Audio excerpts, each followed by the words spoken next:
In a wide-ranging conversation Friday morning, President Obama discussed everything from the sins of Wall Street to his handling of the deficit negotiations with Congress. At the heart of our conversation were questions about the effectiveness of his leadership that had been raised not just by Republicans, but by Democrats as well.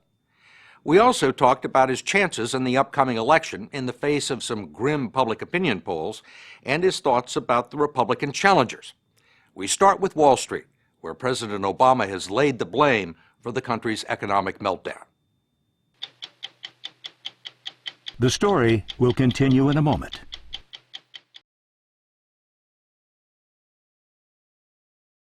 One of the things that surprised me the most about this poll is that when asked who your policies favor the most, 42% said Wall Street, only 35% said average Americans. My suspicion is that some of that may have to do with the fact that there's not been any prosecutions, criminal prosecutions of people on Wall Street, and that the civil charges that have been brought have often resulted in what many people think have been a slap on the wrists. Are you disappointed by that? You know, I can't, as President of the United States, comment on the decisions about particular prosecutions. That's the job of the Justice Department, and we keep those things separate so that there's no political influence on decisions made by professional prosecutors. I can tell you just from 40,000 feet that some of the most damaging behavior on Wall Street, in some cases some of the least ethical behavior on Wall Street, wasn't illegal. That's exactly why we had to change the laws. And that's why we put in place the toughest financial reform package since FDR and the Great Depression. The implementation of those reforms is still being fought over, with the banking industry and the Republican leadership trying to limit their scope. Just another symptom of the political standoff that has paralyzed Congress since the negotiations to raise the debt ceiling and reduce the deficit began last summer. There are people that think that you took a very hard line, that the Republicans weren't the only ones that were being intransigent. Let's take the issue of tax reform. Yeah. Seems to be an issue everybody's interested in right now. Right. The Republicans, your own Simpson-Bowles Commission recommended cutting the basic rates, getting rid of deductions, and making the tax form simpler. Right. The Republicans made a couple of overtures during those negotiations to raise revenues by tax reform, Steve, and you didn't. No, Steve, that's just not the case. What happened was that they made overtures where they were willing to raise about $200 billion in exchange for $2 trillion or so worth of cuts of core programs like Medicare that seniors depend on for their security in their golden years. And what I said to them was, a balanced approach means exactly what it says. It means it's balanced. What we haven't seen is any serious movement on the other side. Well, they say they're ready to do it. They say it's your insistence on raising the taxes to the upper, to the wealthiest Americans, that you're fixated on that, and that there are other ways to raise revenue. Steve, the math is the math. You can't lower rates and raise revenue unless you're getting revenue from someplace else. Now, either it's coming from middle-class families or poor families, or it's coming from folks like you and me that can afford to pay a little more. The argument has been if you reform the deduction process. And the deductions mean home mortgages for middle-class families. The deductions mean things that a lot of people of modest means rely on. But you can't get away from the basic concept that either we have a system in which the people who have benefited the most from this new economy by a magnitude of 200, 300% increases in their income, either they're doing a little bit more or they're not. I think they should. Because, and this is not because I'm interested in punishing the rich. I want everybody to be rich. That's great. It has to do with the fact that the less I'm asking you or me to do, the more I'm asking somebody who's in a much tougher position to sacrifice. And that is basic math. And it's so, but I want to be very clear here, Steve. Democrats have moved significantly on a whole range of issues, in part because of my leadership. But not all of those Democrats are happy with it or the ultimate outcome. Many believe the president was too willing to compromise during the deficit negotiations. You gave up a lot. You said you wanted a balanced approach. You didn't get it. You cut $1 trillion and set up the framework to cut another trillion plus.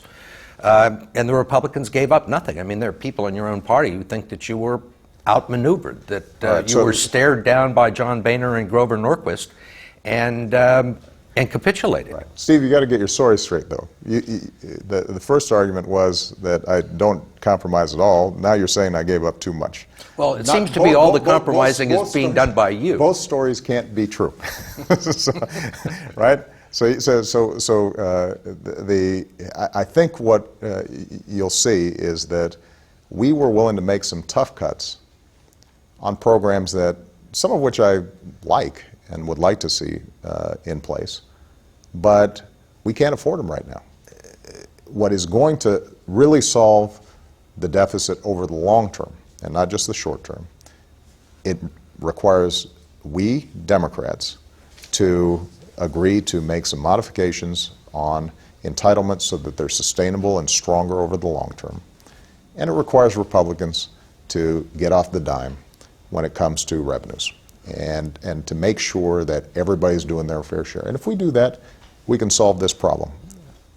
Even among some of your supporters, strongest supporters, there is a little sense of disappointment that they thought that you were going to be bolder, that you were going to take more steps, that you were going to work outside the box, so to speak, be a little unconventional.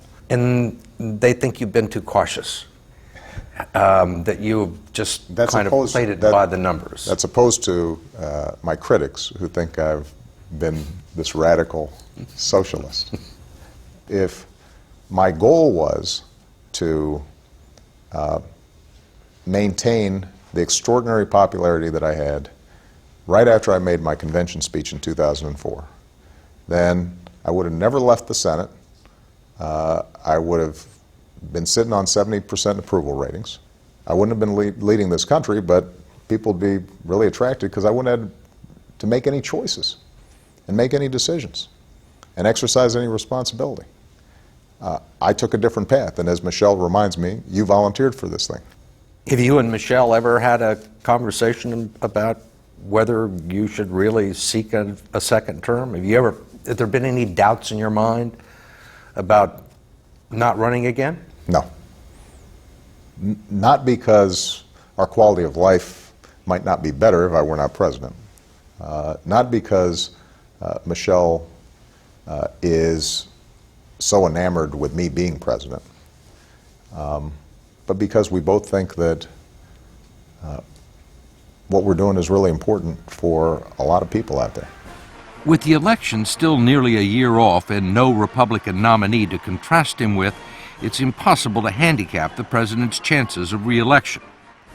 You're being judged now on your performance. No.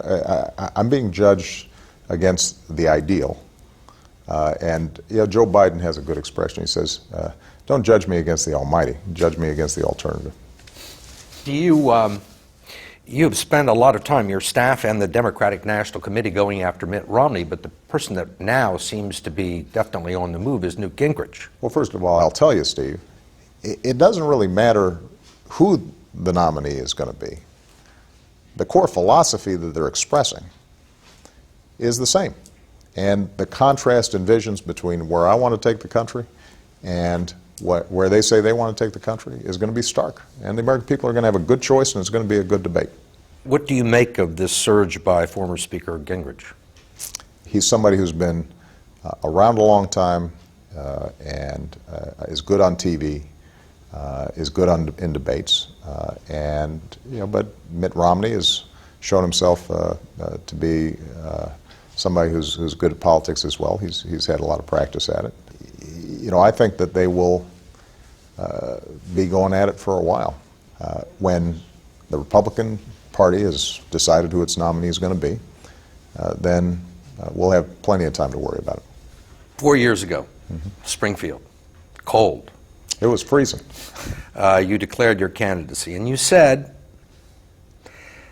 the reason we've not met our challenges is a failure of leadership, the smallness of our politics, the ease with which we're distracted by the petty and the trivial, our chronic avoidance of tough decisions, our presence for scoring cheap political points instead of rolling up our sleeves and building a working consensus to take on big problems. I mean, those were eloquent words and true words. Unfortunately, they're still largely true today. Did you overpromise? Did you underestimate how difficult this was going to be? I didn't overpromise, and I didn't underestimate how tough this was going to be. I always believed that this was a long-term project, that reversing a culture here in Washington dominated by special interests. It was going to take more than a year, it was going to take more than 2 years, it was going to take more than one term. Probably takes more than one president.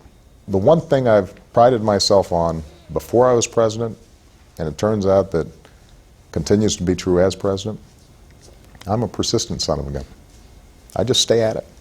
And I'm just going to keep on staying at it as long as I'm in this office. And we're going to get it right. And America will succeed. I am absolutely confident about that.